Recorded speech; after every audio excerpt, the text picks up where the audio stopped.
बघा ही पिवळी मोहरी आहे, एक काळं राहावं आणि हे काळे उडीद. हे काय करायचे, सवा मूठ अशी घ्यायची. सवा मूठ म्हणजे तीन एकत्र घ्यायचं. हे ना मिक्सरमध्ये दळून घ्यायचं.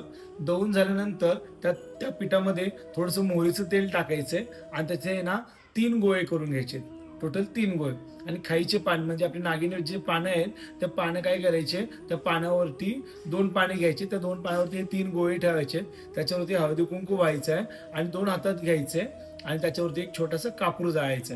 ते कापूर जाळून काय करायचं, देवाला अशी विनवणी करायची की मला जो नोकरीमध्ये अडथळा येत आहे किंवा नोकरीला गेल्यानंतर माझं मन उदास होतं की किंवा काम करण्याची इच्छा होत नाहीये, तर ते पूर्णपणे कष्ट करण्याची इच्छा माझ्या मनात उद्भू दे, काम करण्याची शक्ती माझ्यामध्ये येऊ दे, असं देवाला बोलायचं आहे, कुलदेवताला बोलायचंय. आणि त्यानंतर ते काय करायचंय, आपल्या पिंपळाचं जे झाड असेल त्या पिंपळाच्या झाडाखाली हे ठेवून यायचंय. हा उपाय आपल्याला करायचंय, बुधवारी करायचा आहे हा उपाय.